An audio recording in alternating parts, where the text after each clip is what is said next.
Hello. I'm now switching to English because I've been talking to Swedish with this lovely being that I have right in front of me right now.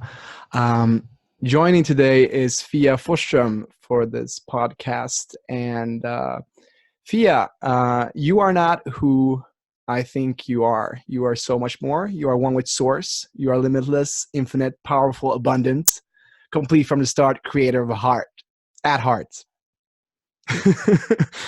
Who are you, or who would you describe yourself as for those who don't know you? Thank you. So I'm Fia, and I'm an artist and songwriter creating heart-opening and transformational music. And that is simply songs that reminds us of our truth, of our divine nature, and just invites us to come back to that place inside and live from that place. That's what I do. And you're doing awesome things. I've been listening to your stuff for I think 1 or 2 years now. And you're one of the artists that I come back to time and time again, a remembrance of who I am. And your lyrics are, in a way, simple but complex at the same time, which I truly love. And what I would want to talk about today is what we would start out with is what is alive in you today? What is going on in your life right now, Fia? So most alive is that it's my birthday tomorrow, so I'm really excited. Wow. Yeah, I'm turning 25 and I love my birthdays. I celebrate them, and I'm going away with my beloved. I'm gonna receive some healing in the evening, and then we're going to this great Airbnb by the ocean. So that's personally, I'm excited about that.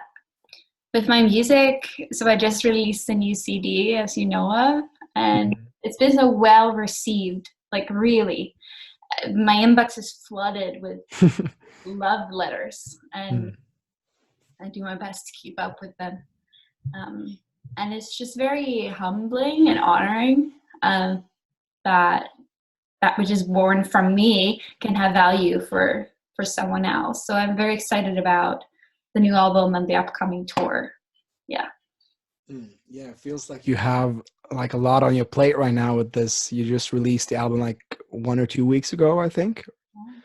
Yeah. And I myself also, I would like to congratulate you for the great work that you're putting out there. I love all your albums, and I don't think I have a favorite song, because it's it feels like they go intertwined with each other. And sometimes you like some songs, but for those of you guys who haven't seen or heard Fia, Waterfall of Wisdom is now out for streaming on Spotify, for example. And yeah, what it feels like you have so much fun things ahead of you right now. I didn't know that your birthday is tomorrow. So congratulations to that as well.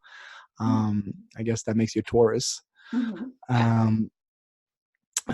And also, tell us about the upcoming tour. What's happening? Who are you going to, and how does it feel to embark on that journey, to instead of having it all in your inbox, to really receive that love in person?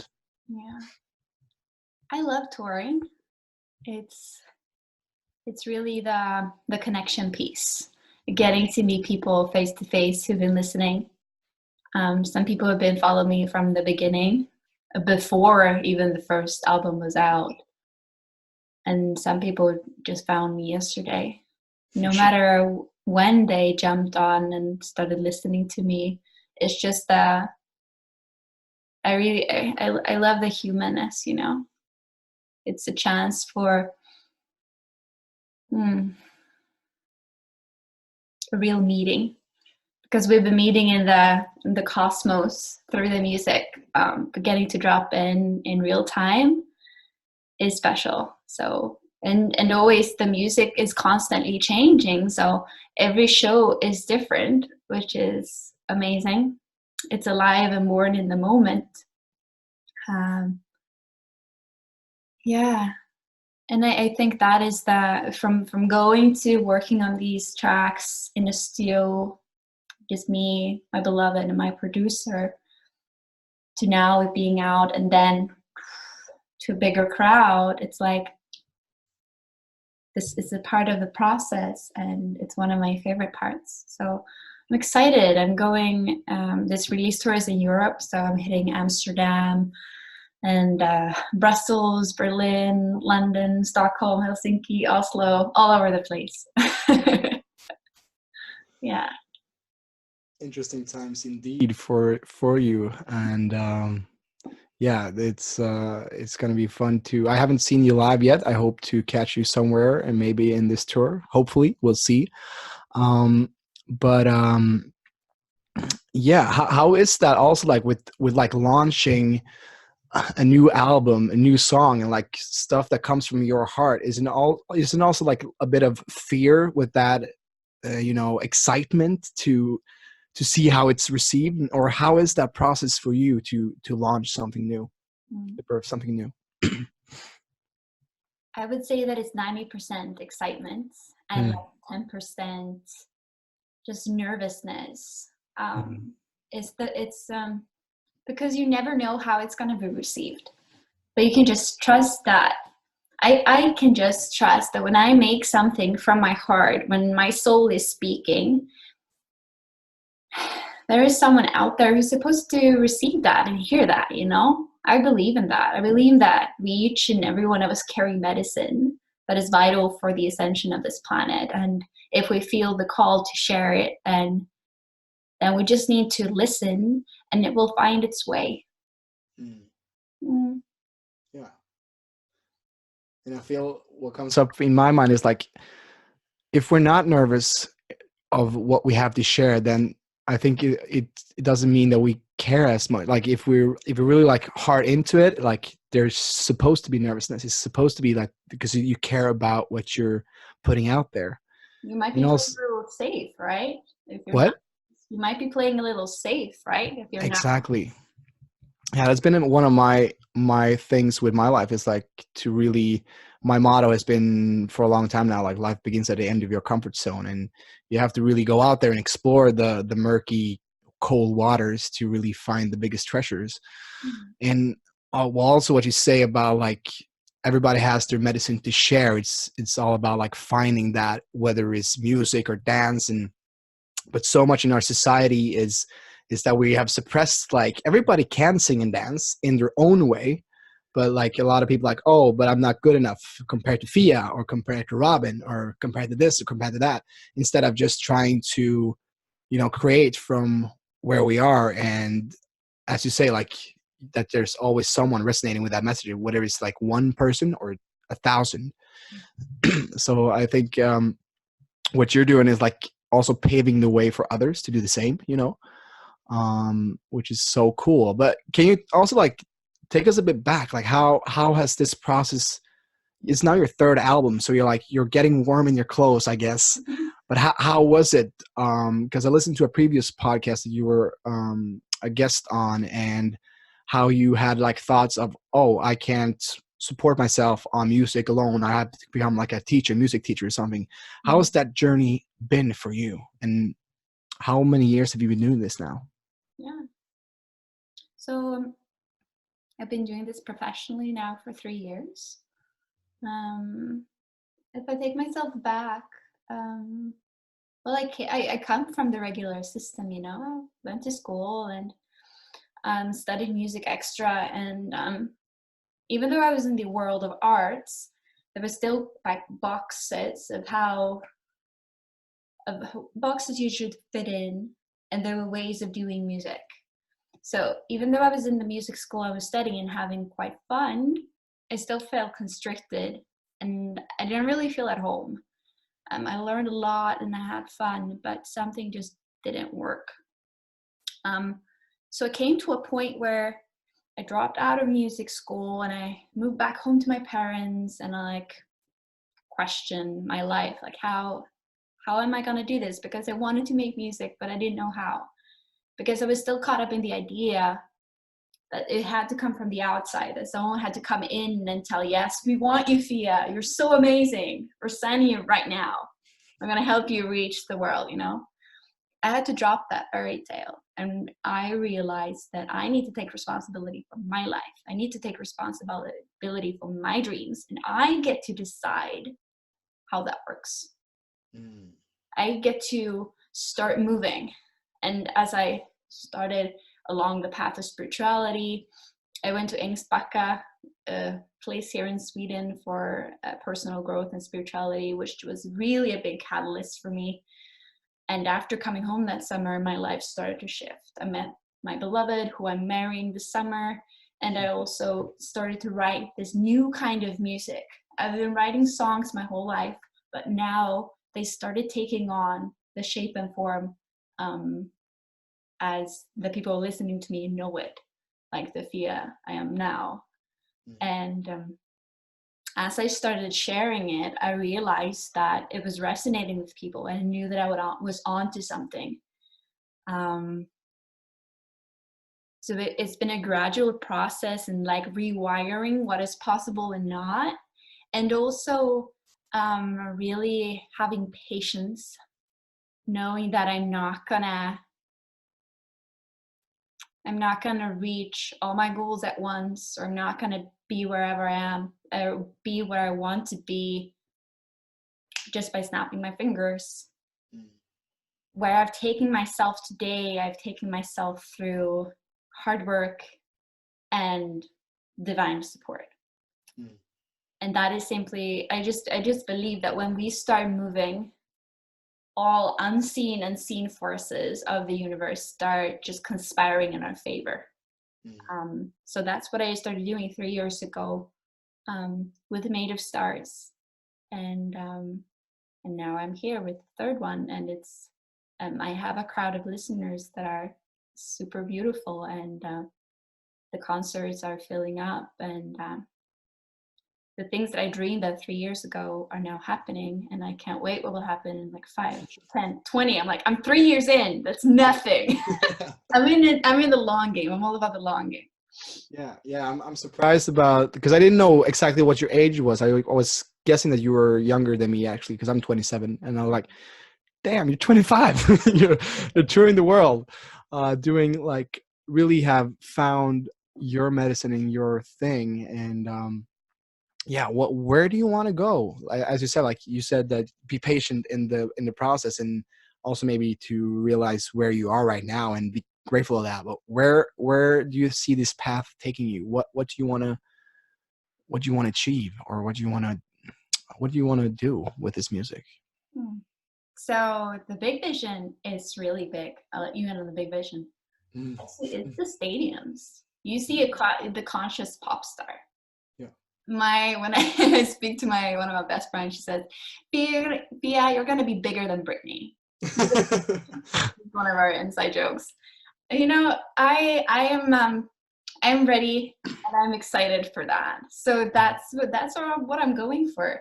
Worldwide legacy, you know, because there is so many people out there, and there's so many people who I haven't reached, who are just waiting for this kind of music, you know. And I think as we as a society progress and just awaken consciousness even more, it's going to be even more wanted and desired, you know.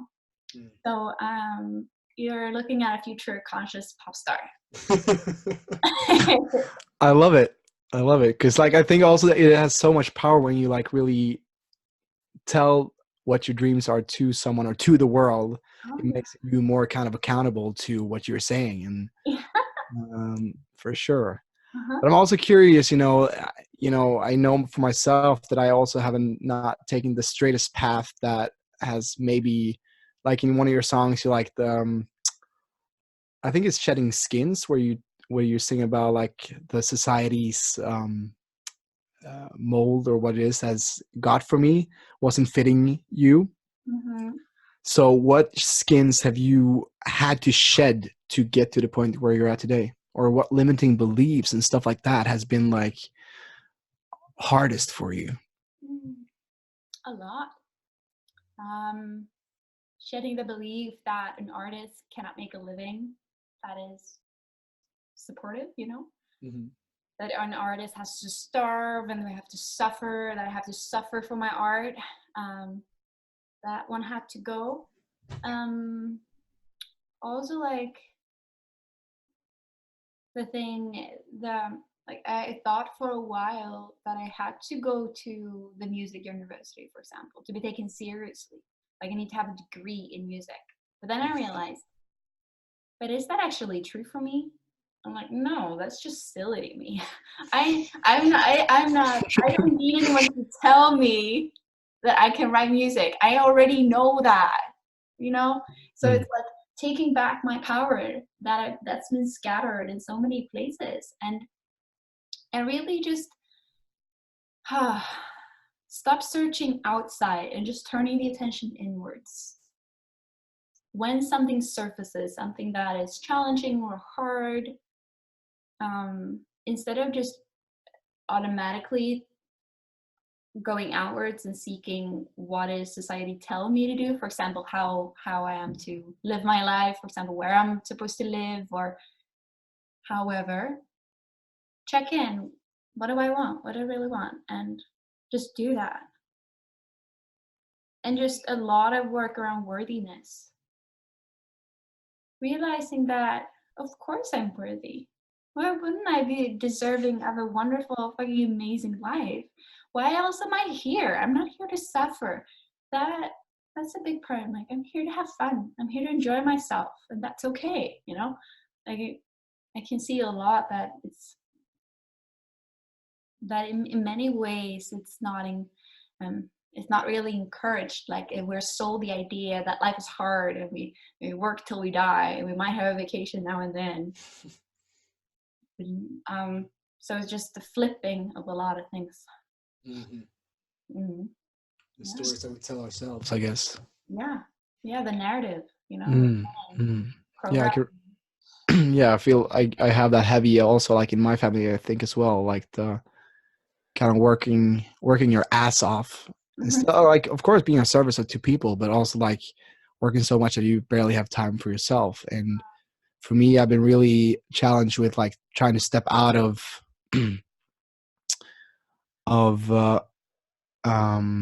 putting my worth in how many hours I do for like my family business or for others. You know, that's how I have perceived love when I grow up, and trying to walk away from that and like, as you say, like, you are worthy just because you exist. You know, which is, I think, is major for a lot of people, because like I think most of the people run around in this life just like you know, wild people, just trying to get approval from people that has set like weird expectations on them. But I would like also to ask you, what can you like remember, like what pivotal moment for you that was like kind of the spark that really got the flame burning? Or was there like a moment, or was it just like gradual growth that has made you come to the point where you are today? Or was there some major thing like Ängsbach, or as you mentioned before, what has been the biggest one for you? So the biggest one, it is very much a gradual process, but there are some like pinpoints. One was the fall of 2014, when I had just dropped out of music school and I moved back home to my parents. And I was depressed. Looking back, I can see that's what I was. So I gave myself a recipe of yoga and sleep. And during that process, I found a book. A woman in my vicinity recommended The Power of Now by Eckhart Tolle, which is all about presence. To not identify with the mind and the constant stream of thoughts, realizing that I'm the one who is observing the thoughts. Reading that, I had to read that book twice to get it. The first one was really like, I just entered another dimension. And it made sense, but it was whole new information and just coding for me.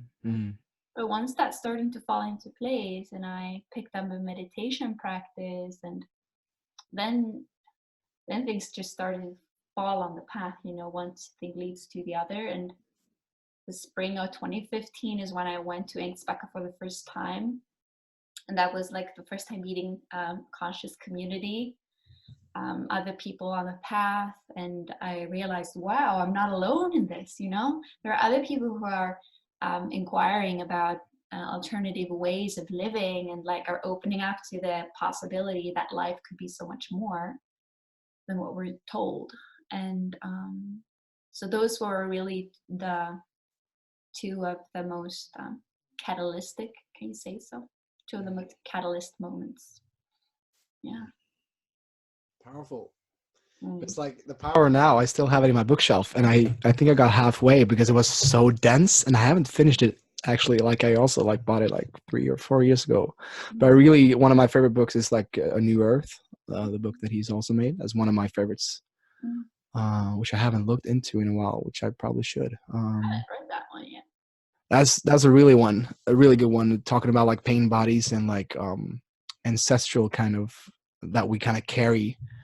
And so much more. Like he's amazing, and it's so fun also to hear that, because I went to Ängsbacka for New Year's festival, and that was the first time I went there, and I was there for Easter, and I'm actually now in the process of sending an application to stay there for the whole summer. So it's so as I said, what?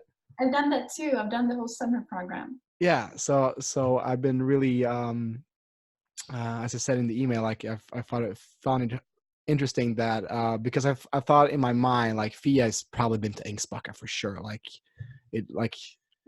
music, and like for sure she's been there.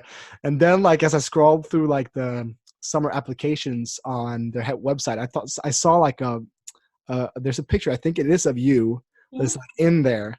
And then I also heard the podcast that was like produced, or like you recorded, like you hear the trains pass by when you were there. So it feels like I feel like I'm on a good path right now, because I feel like also I've also found a lover there, that's kind of what brings me back the most. But I've also realized how much like I've been questioning the way I've been living, and wanted like just have new influence and an alternative in life, and to see that people can live in a different way and not so stressful, and you don't have to work 12 hours a day and stuff like that. So I'm really excited to go there. For also like, it feels like if I go there, it feels like I give myself time to be me, give space for the things that I wouldn't be able to do if I'm in my normal everyday kind of work, because then I'm too exhausted in the evenings to do the things that I really want to do. So it's really, really cool that you've done that journey yourself. And and I see also what you say, like pain is always one of the biggest teachers in life, like having that I think the moments when I've been the most depressed as well, it's been like the most there's a saying like the lower you go, the higher you will go. And if you're in a good place, like make sure that you're enjoy the moment you're in right now, because there's going to be a time when you're going to be not feeling this great. And for every time when you hit rock bottom or feel depressed, and you have a feeling of wanting to have that deep rest, as you said, like yoga and sleeping, that it births something new. And as one of your songs in the new album is called Phoenix, we rise as the Phoenix. And that we shouldn't, the pain is in a way good, even though we don't see it as good, because that it kind of gets us going, because we're like, I'm so sick or tired of being sick and tired, so I'm gonna just pick myself up by the bootstraps and and do something else, because this is not fucking working right now. And I need to look into my heart, what satiates me right now. Yeah, a little rant there. But and it's really like that, you know. yeah. Just like you said, the deeper the roots, Mm. the higher the crown. Mm. The further down we anchor down into earth, the more of our starlight, the more of our higher consciousness we can bring down into our body. Mm. And being human means exploring the realms of emotions, and that's all emotions. And we learn a lot through pain. That's just a part of being human. We can choose if we suffer, though. Mm. But also we usually, so pain is inevitable Mm-hmm. of the human experience. But it's also like many times that is a way, like just like you said, for us to listen. Mm. That is one of the most effective ways until we choose something else. And it's a never-ending onion. My teacher talks about the never-ending onion. We just peel off another layer, and oh, there's another layer. There's another layer. And the more we dare to go through all of them, all of the different facets and phases of life, the closer we get to our core. Mm. Yeah.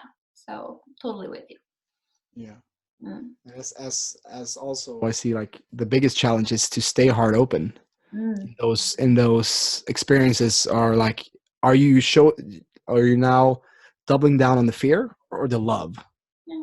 What are you going to choose? Are you going to close yourself off from this energy that you're feeling, or are you going to open up even more and see what's in store behind this pain, behind this threshold? Because I see that, because I really like to exercise and I really like to go for long runs, like ultra runs and stuff like that. And I really see that the more I can push myself physically through that kind of mental barrier that I think like, oh, I can only run a marathon, I can only run this far or whatever. And then we realize when we hit that, like what we thought was possible for us, realize there's like a second wind there, and that we can push ourselves further and through that limiting belief. And I see that as for me, running is also very, in a way, spiritual, like my kind of medicine of, like, for every step being thankful to have the ability to run, but also that it's kind of like, I see so many great analogies for running in the forest and with life as well, you know, that it's just life is just like a long ultra run. And as you say, like, it's not a sprint. It's not like we're gonna get there. And I think maybe you have also experienced this as well, like when you really when you set high goals and you achieve it, you realize like, this was just another day in the experience of being Robin or Fia. And then life goes on afterwards, and that could be really depressing. I've really witnessed that for myself in my own life, like thinking that, oh, if I just get to this point, then I'm gonna be happy for the rest of my life. And then you just realizing, oh, maybe try to look more inwards instead of like externalizing my my worth, or that I'm successful in this endeavor if I do this and this. Absolutely. And I think as well, many times we can get so focused on the goal that we forget that it's the wild ride in between that is actually the whole thing. Even though it's sweet to gather the fruits, you know, when it's time for that, it's all the bumps and the lumps in the road that really made it possible for us to get there, and it transformed us on the way. Yeah. Do you have something like a bump in the road that you feel like, oh, this was like, when it happened, I was like, Urgh!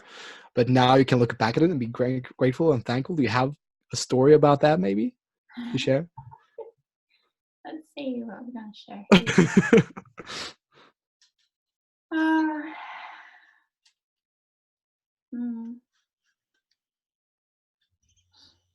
Nothing in particular like that, but tying back to what we said about like being in the uncomfortableness and sometimes learning through pain. Like I was for a long time working as a substitute in preschool, so I was working with kids, and I love kids and I love working with kids, but the environment I was in was very toxic.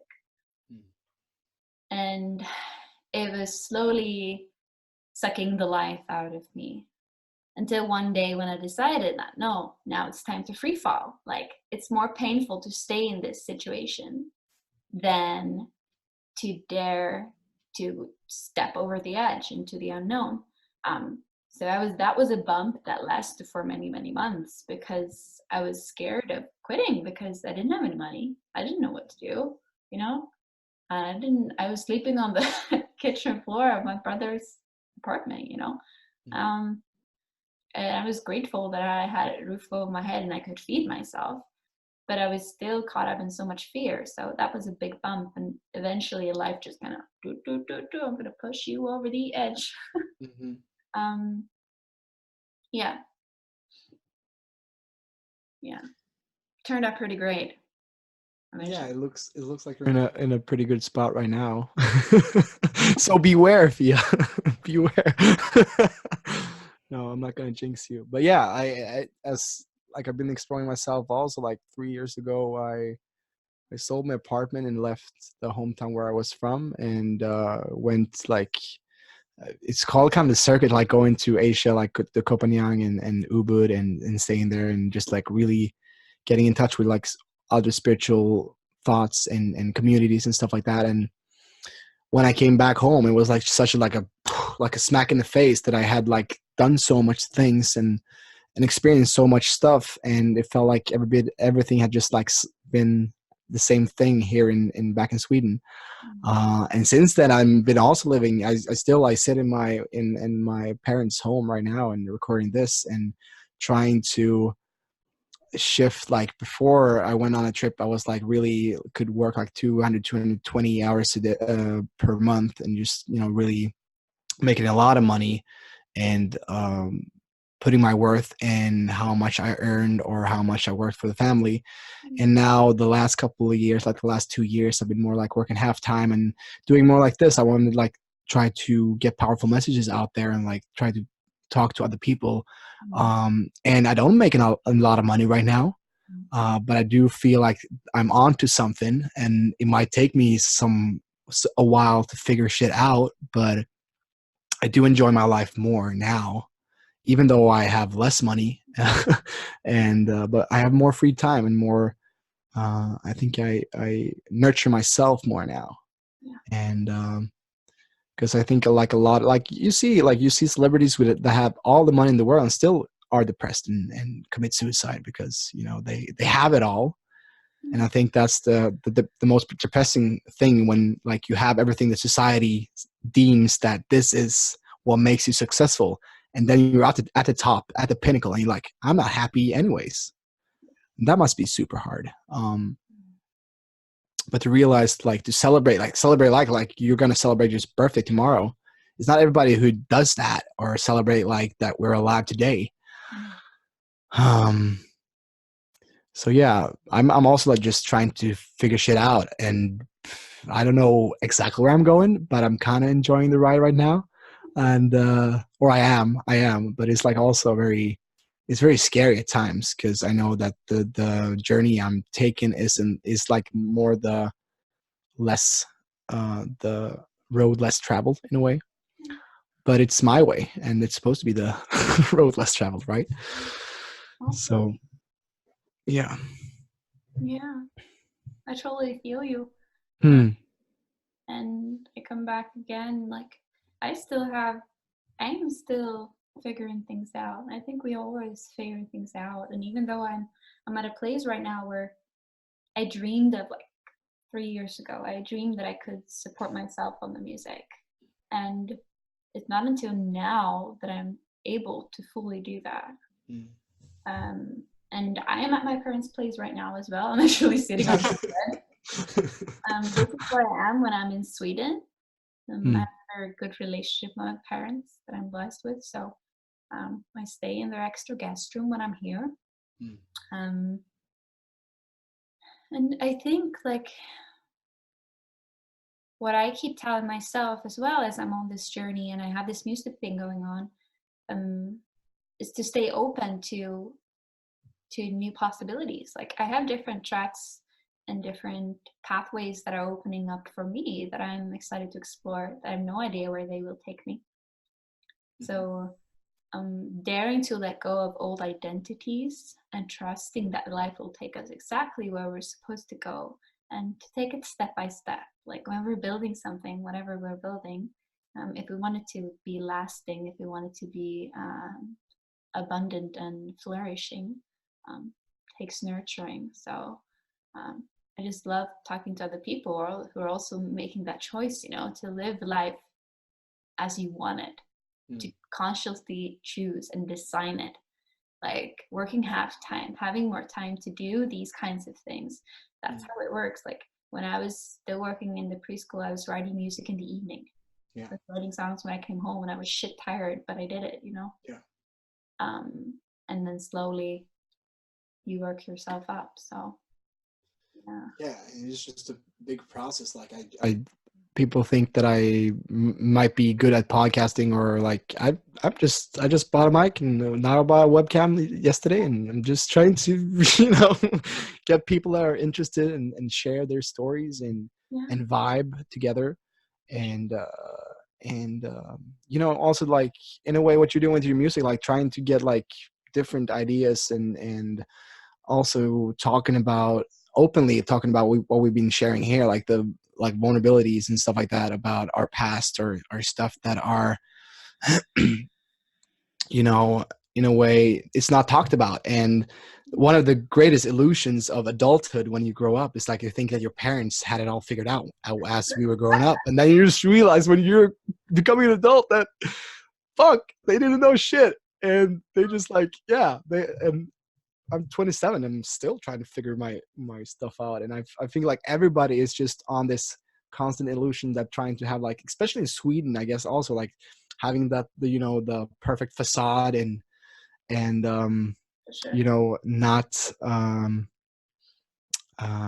the jantelagen, the jante law, that you're not supposed to be more than your peers, and you're not supposed to the American way of it's the opposite way of the American way, how has that been for you, like to claim your space and claim your power and coming from Sweden? Well, from the beginning I've been very anti-jante, so I'm like, fuck the middle. Fuck being too little, I'm like I've always from the beginning, like I'm very, and still to this day, I despise when people tell me what to do or how I should be, how I am. And I've never ever fit into the mold. So from a young age, I always did what I wanted, and I walked my path, and I spoke my truth. And you know that when you stick your nose out, this is something my dad always told me. Yeah, when you stick your nose out, there's always gonna be people who smack you on the nose, because they're gonna be scared of you, because you're shaking up the reality. They might be jealous of you because you're doing something that they really want to do, like you're being that mirror of hey, this is possible, and you're not listening to that yourself. And I just, growing up, I've just learned to honor myself, and to just listen to me, and just not listen to the naysayers, and going a lot on feeling. I'm a deep feeler, and just listening what feels good to me and what is true to me, and just do that. And there will be people who hate me, and there will be people who loves me, and those in the middle, and those who don't care at all. And I'm just here to be me, like, and I'm not here to be like everybody else. And I think that's been, it's just been there. And I've been lucky to have super supportive parents and a family that is very functional, and dear, some dear friends. It's been clashes with friends, with being little, and you're the one who sticking out of the group. But time after time, I become more skillful to really tune into who's really vibing with what I do. And those are the ones I keep close, and the other ones I'm like, fuck the rest.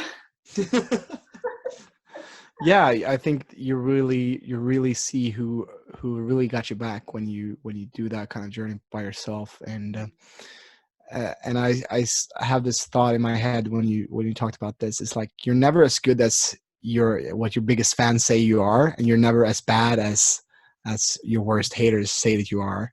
And as you say, like like what your music is doing is like just a big reflection to other people, and whatever they say to you has nothing to do with you, because it's because if we have 7 billion people in the world and you have a song and you let all those 7 billion like have an idea or thought of what this music is, some people will like, oh, this is the best shit ever, and there's going to be people that are going to hate it.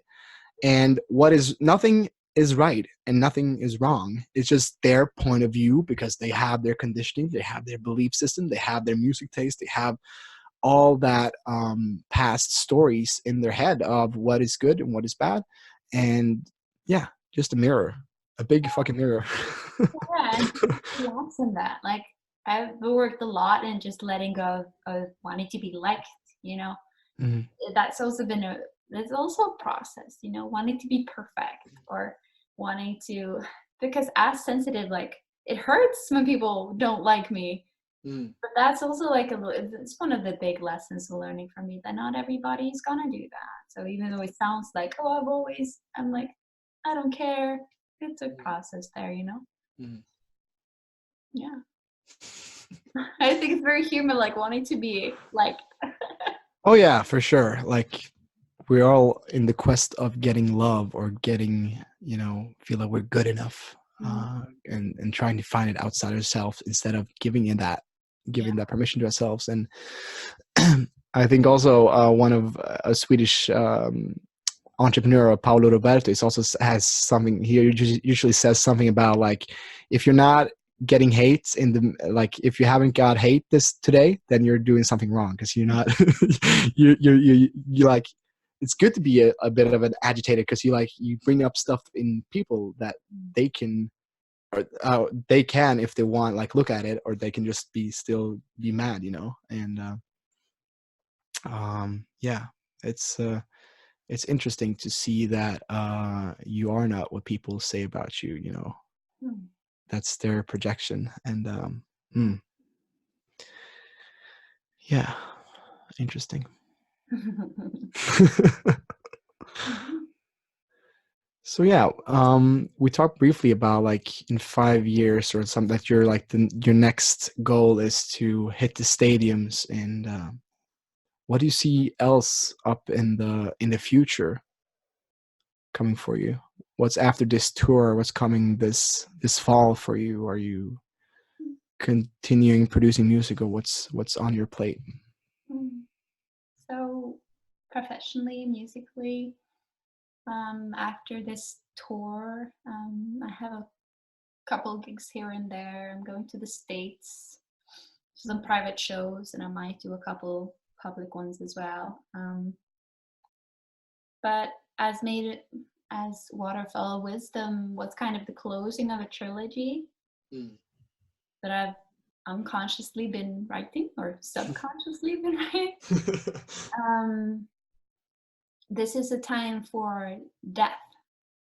So it's allowing myself to burn like the phoenix, to just return to ashes and return to the earth and the dark womb space, and then listen and see what wants to be born next. Because I've had a very clear mission from the beginning, like knowing what I want my music to sound like, and there is a thought behind it. Like me going into this alone solo with my guitar was one, because the music was supposed to be out there, and that was the quickest way to get it out, just me and the guitar, and that's how it wanted to move and express. Same thing with these other two.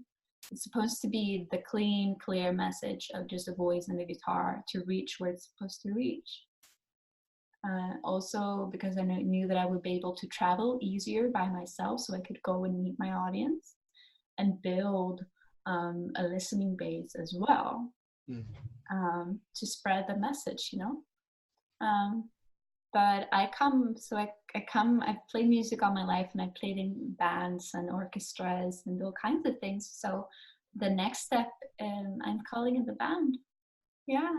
I want to find my band because there's so much more music, and I want to hear the old music in new clothing.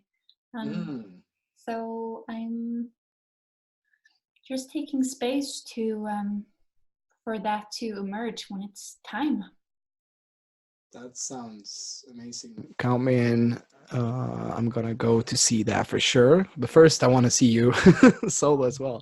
But that sounds epic, and I hope to see that come to fruition. And I also see one of my biggest mentors says that he talks about a bit about astrology and the cosmic clock, and he says that kind of life goes kind of like 12-year cycles, and like after you're 25 you're like beginning a new 12-year cycle in your life. And he says like in a lot of those times there can be a lot of confusion, but that breeds the clarity. You know, we have to have the polarity of those two. So I'm interested to see where that takes you. Me too. Yeah, because that was kind of when I went out traveling, or like sold my apartment and quit my job for that time period. That was like when I was 24, 25. They're just like, this is not for me anymore. So yeah, and here I am trying to, like, on my third year of that, trying to birth something new, I guess. And here I am. So yeah. Yeah, that would be cool for the stadiums to have a big orchestra, like bombastic music. Or oh my god, can you imagine I am like with a full band and orchestra, and like a whole stadium singing along, singing those words. Yeah, I think it now when you say it, I think about the Bohemian Rhapsody. Like, have you seen the movie? Like when they're on Wembley Stadium and they're like goosebumps when they like do the reuniting. I just fucking love that movie. It's so great, so great. Yeah, that's cool. I was gonna ask you something, but it slipped out of my mind. Yeah. Oh, yeah. I was gonna ask you. In the Waterfall of Wisdom, your new album. What has been? Do you have a favorite song, or do you have which songs are your babies? Or like, I guess all songs are your babies, but.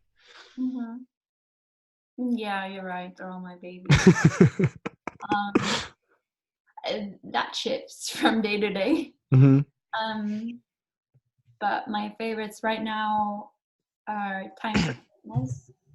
I'm really proud of that song because it's a fucking kick-ass song. It is. That came through. I'm like, this fucking great song.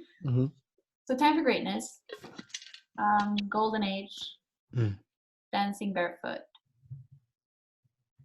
and Nature of Love. Yeah. Great. Do you have a favorite? Am I allowed to ask that? Yeah, you're allowed. Fuck yeah. I've been listening to Love is Love, or Love is. I've been really liking that song. And Time for Great. Like your what was the first single? Like Those Who Speak About the Light. What's the name of that one? All That You Are. All That You Are. I really liked that one. That we could talk about that for sure. Like, because we both been dipping our toes in the spiritual community. And I see, and I've been at Ängsbach as well. And one thing that I think why I didn't go to Ängsbach at first was like because I was afraid of the fluff that I might be encountering, because I feel like I'm really a physical grounded man in a way, and I feel like it can be too airy fairy for me sometimes, and going into stories and stuff like that. And in quest, like, because we're all on this quest of searching for love, and that we can, even though like you go to Ängsbach and there's so much love there, like people can get lost in that as well, like in their identities or what they wear or whatever. So how has that been for you? Like, your music is very like for spiritual communities. Like, I guess like you're really big in those circles, I guess. Can you speak about that? Like those who speak about the light but banish it in the dark. Yeah. So it's just like you said, it's easy when we enter the spiritual community to get caught up in in the love and light. Mm. But that is, like we've talked about on this call, that's not the whole human spectrum. Mm. And I believe it's dangerous when we bypass those emotions. I believe that causes trauma. I believe that that enforces negative patterns and behaviors, and also it's just unhealthy, you know. I believe that I believe in a whole spectrum of spirituality where all of me as a human being is welcome, and by fully diving into every single aspect of myself and every single thing that I'm experiencing, that is how I experience life the most. That is how I feel spirit, God is, you know. Mm. Yeah, and it's for myself, I've just gravitated towards parts of this conscious or spiritual community that really invites embodiment that you talked about. That really invites invites the human, and not only the polished, put together, and always loving, always lighting parts. Because that's just, for me, that's just uninteresting, and I feel that very quickly around people if they're not fully here, if they're out floating somewhere else, or if they're denying parts of themselves, or if they can't show up for all of life. And usually I don't hang around those people too long, or they gravitate towards, or they just float away from me because we're not a match. Yeah. Interesting. Yeah, because like the human experience is messy sometimes. It's supposed to be messy. It's supposed to be a shit show. Like sometimes it's just like how we learn the most. Sometimes I guess it's just like,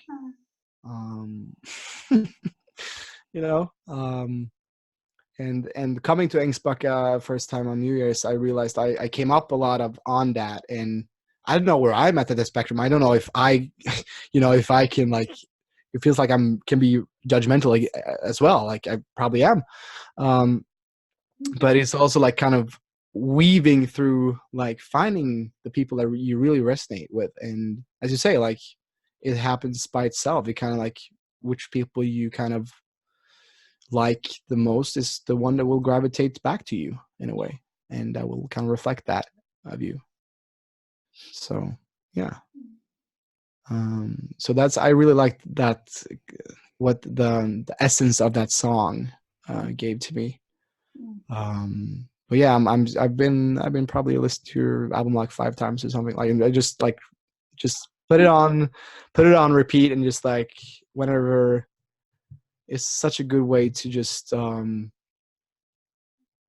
my mind and calm my system to listen to your music. And I've been really realizing that more and more, the what we feed ourselves, not just physically but also mentally, is like so important. You know, what movies we watch, or what music we listen to, or what people say about you, or the people that you hang out with. Is so, it's important to stick around with people that encourage you, instead of, like, as you say, like someone slaps your nose if you're trying to stand out with what you have to share, you know. Yeah, we're running up soon we're soon out of time, so we're gonna round off with a couple of questions. I have the funny thing is that my podcast is called now the Robin Hallsten Experiences, because I just want to have like all of, you know, I don't know what to call it, so I just like, in the spectrum of my life, here's people that I really like and that I want to interview. But it was originally called biography, because I feel like there's everybody has a story to share, regardless if they have written that biography or not. So I like to have this question still on. And what if you were to write your own biography, what would it be called about your life? The roller coaster ride.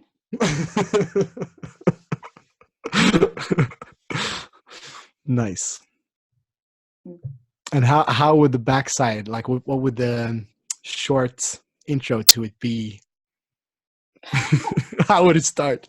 Get on, strap yourself in, and fall for dear life. Scream and enjoy the ride. Enjoy the ride. That's a good one. And for aspiring artists, or advice to maybe your younger self when you were kind of just in your infancy of creating this, what you are on the path of doing and walking very steadily forward, what would be advice to either someone who listens to this and like feel like, oh, Fia is like a role model, someone that I look up to, that really like, or to your younger self, what would you say to yourself?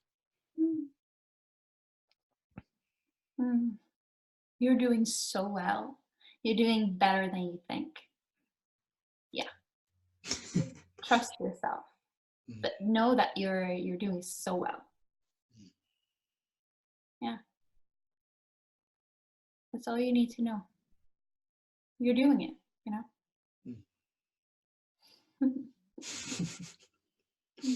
Yeah, exactly.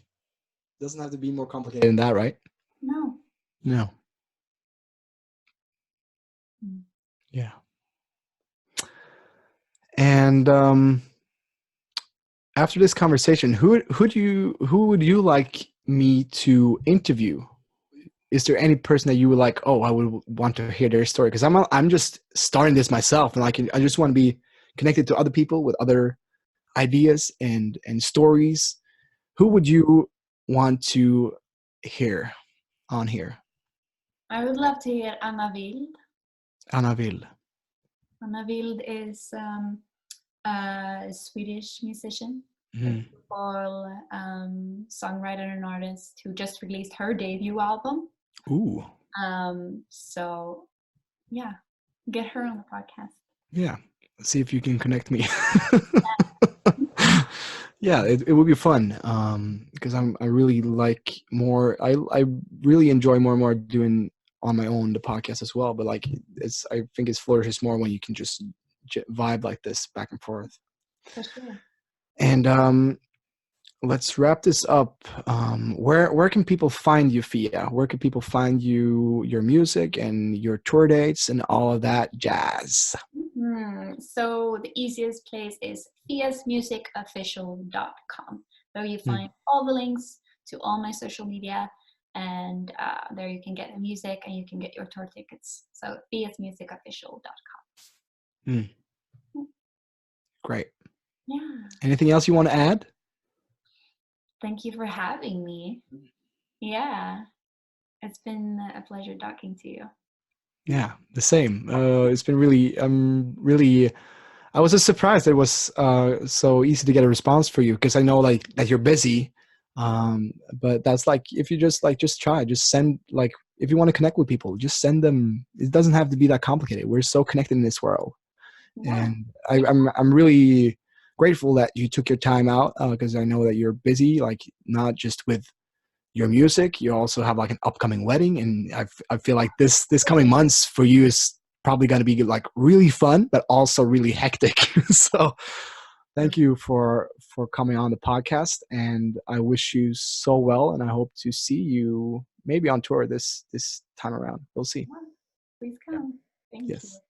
Thank you.